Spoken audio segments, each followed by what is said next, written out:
Hey y'all, today I'm going to be working out here near one of the greenhouses, and this greenhouse is going to be replaced, so there will be a video whenever we get ready to do that. I'm not sure when we're going to do it. It'll probably be somewhere around spring, if not into the spring. Uh, and when I do a video, I am going to talk extensively about this particular greenhouse. You can see it's kind of a mess, but we've had it 11 years, so and it's just like I said, I'll discuss it when we get ready to do a video on it. But you can see what a mess this area looks like right now because I've not cut anything back. And the reason I have not done that is because um, I need to move the dahlias that I've got planted here. Some of the dahlias I bought, I think I only bought like 3 packs of tubers a few years ago. The rest of the dahlias that are here, I actually started from seed. Uh, and they're super easy to start from seed. And then once you plant them, they will produce tubers. And if they're hardy enough in your zone, they will come back every year, which is what these have done. And so these are going to be moved eventually to before spring in a different area that I'm going to be landscaping this spring.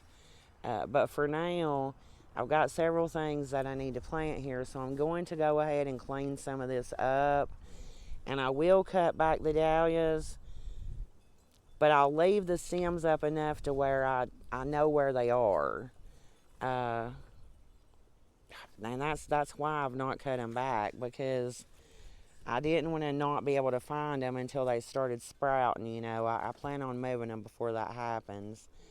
And back there beside the greenhouse on that corner, the taller stuff is an older variety of bee balm, and I love it. I think it's so pretty. Uh, Maybe I can pop a picture up on the screen of what it looks like when it's blooming if I have any pictures of it.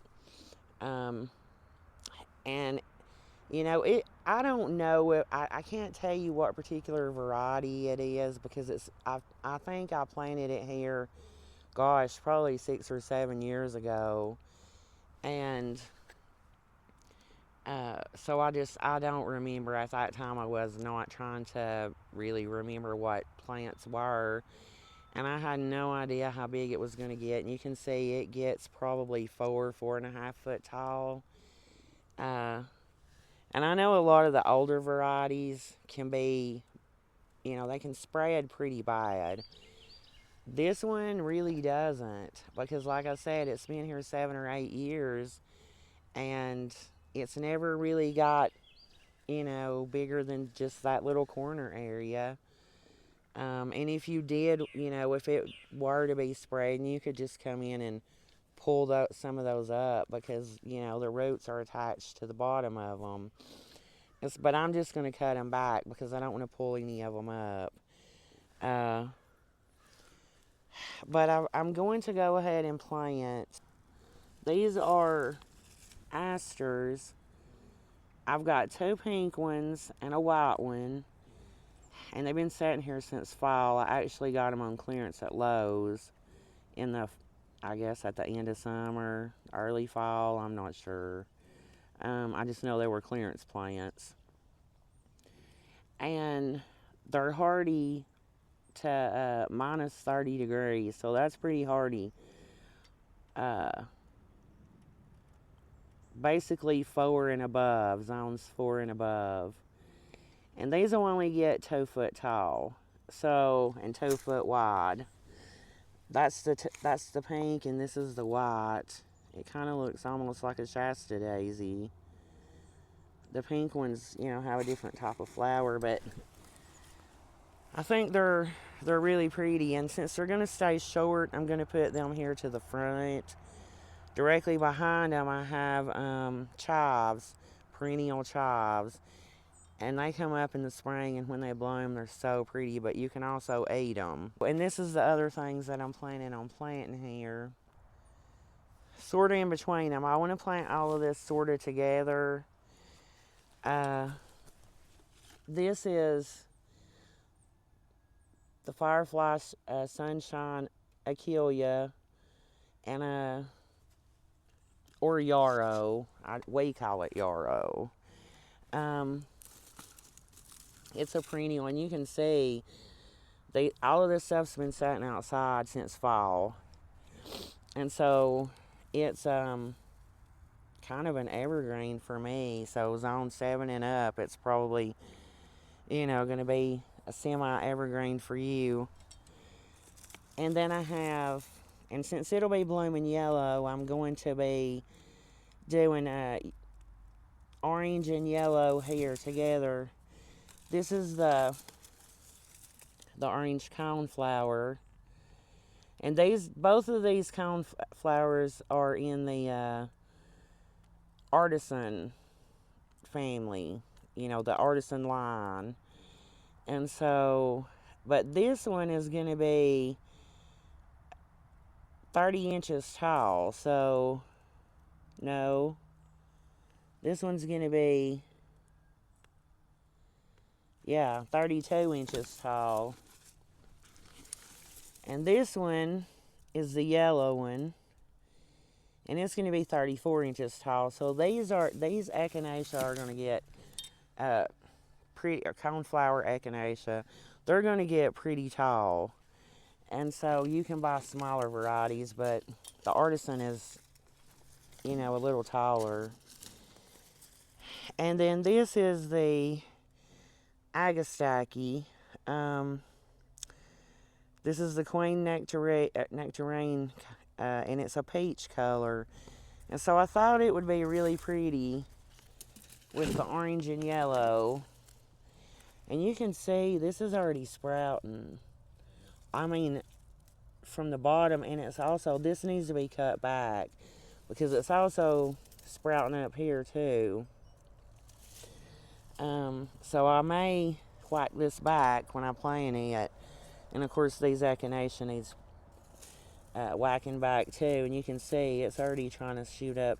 They're both doing that. A lot of the plants are trying to put up new growth. So I really need to get this stuff planted. Even though we're fixing to get a really cold spell next week, the coldest we've had so far this winter, I still need to get these planted because they'd be much better in the ground than they will in the pots sitting on top of the ground. So let me get some of this cut back, and then I'll show y'all where I'm going to plant this stuff. Okay, if you're needing to cut back something that you're still going to have to move, and you want to make sure that you're going to be able to find it when you get ready to dig it up and move it, then you don't want to just cut it all the way to the ground. You're going to want to leave a little bit of it, leave several inches sticking up. I'll show y'all, because I'm going to leave a good little clump of this, and like maybe, I'm going to say probably 6 to 8 inches above the ground. Right here. That way I know where this is, and I won't have trouble finding it when I come in here to move it in a few weeks. So like I said, this has got to be moved before it starts shooting up new growth. It doesn't have to be, but I prefer to have it moved before it starts shooting up new growth. And so let me get in here and get some more of this cut, and then I'll bring y'all back.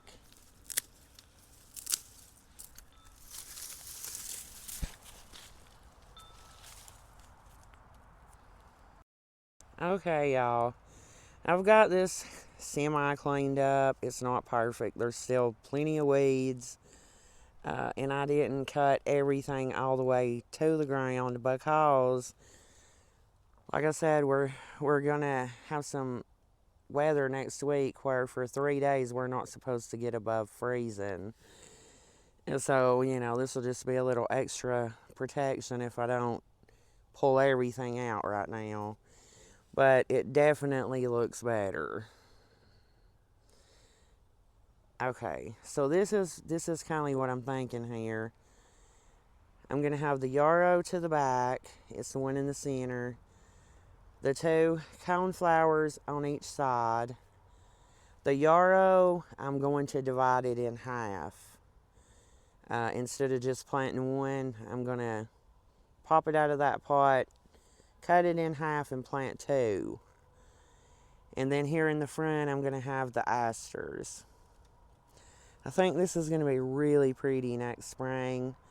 Well, summer and fall, mainly in the fall, because that's when your echinacea, on over in the, mid to late summer, the asters, the agastache, and the yarrow will pretty much be blooming on and off. But I think it's going to be really pretty in the fall. And it'll be right here beside of this dianthus that blooms pretty much from spring until fall. I loved this dianthus. And it was just a cheap one that I bought at Walmart, but it's great. And it does have seeds, so I'm thinking that I might try to start some from seed. We'll see. But I want to show y'all before I start planting this. If y'all watched the video where I planted this pot up with the bag of tulips, well, I don't know if you can see, but they are, let me see if I can get this over here. They're sprouting, they're up out of the dirt. So what I think I'm going to do is go ahead and put some more dirt on top of this. Just to kind of keep them a little protected a little longer. I'm sure they're going to pop through that. But I'm going to go ahead and put some dirt over this and try to cover them at least for a little bit longer. So let me do that and then I'll get started planting this other stuff. Alrighty, let's get these planted. All of this will get fresh mulch in the spring when I get ready to. Well, maybe before spring.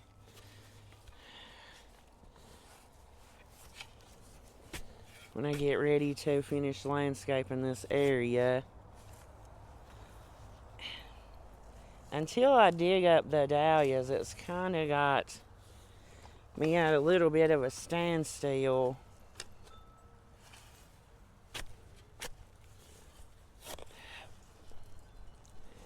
But dahlias are right on the borderline for me with,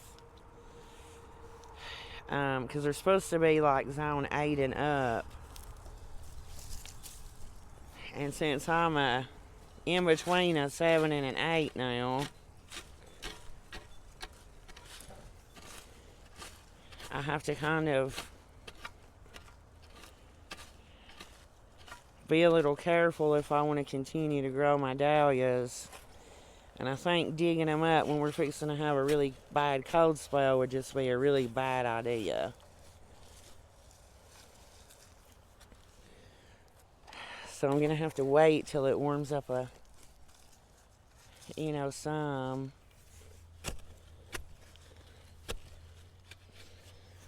Or at least until I think we're not going to have any more really bad cold weather. Okay. I'm going to show y'all how I'm going to separate this yarrow right quick.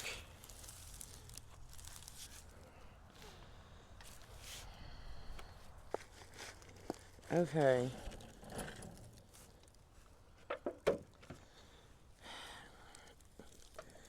If y'all can see, right here, you can see in the middle, there's kind of a separation of the plants. And what you want to do, I don't know if I can do this with my hands, I may have to get a knife. Sometimes you can just break them apart.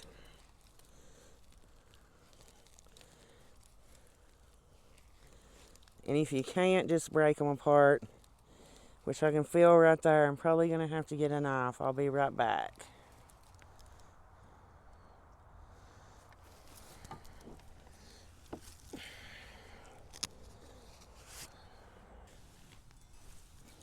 Okay. I'm going to try to do this not on the ground. We're improvising here, or what I like to call making do. This is not the time of the year where you can just run to the garden center and buy a whole nother big plant. And so this is what I'm going to do. I'm just going to go in here like this. And I'm going to have to do this on the ground. I don't want to. Well, maybe not. It's kind of prying apart. Oh, I got it. There we go. Okay. See how easily that come apart? And now we've got two. And they're not small. I mean, that was a decent sized pot. Probably, I think, a 1 gallon. And so, let me dig the holes for these two, and then we'll be ready to plant them.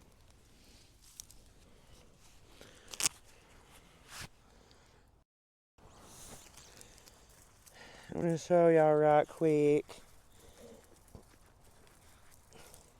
When you pop something out, and it's all, the roots are just all the way around like that, you don't have to like tear it all to pieces, but it doesn't hurt if you kind of take it and rough up the roots just a little bit, so that as it starts growing, the roots can run out instead of continuing in a circle.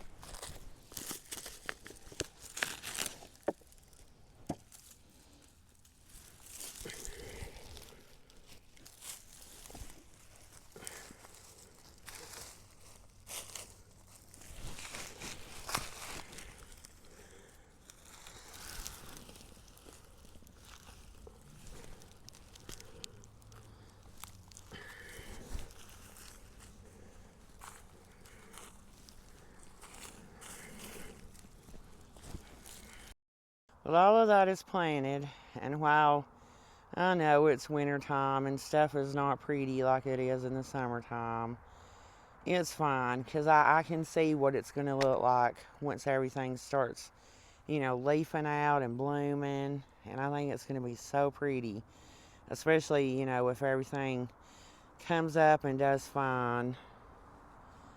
And I cannot wait. I'm so excited for this spring because I've planted so many new things last year and actually over the last 3 years.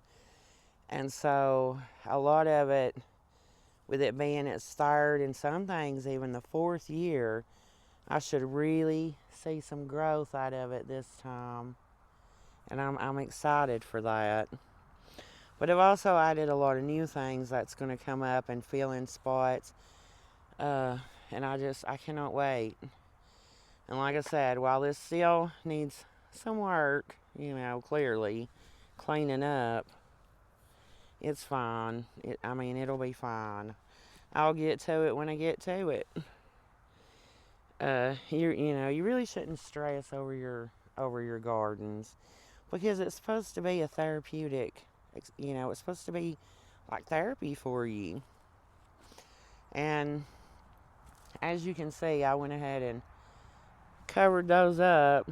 I'm sure in a few days we'll see, they'll probably pop right up through that dirt too, but it'll be okay. If I get tulip blooms in February, well, I'm not going to complain. They'll come up and still be beautiful.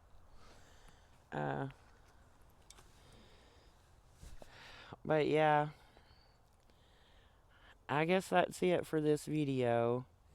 If you're able to get outside, even if you're not able to do any work, just getting out and soaking up a little sun, even if you have to stand in the corner of the house, to keep from freezing to death, it's good for your soul.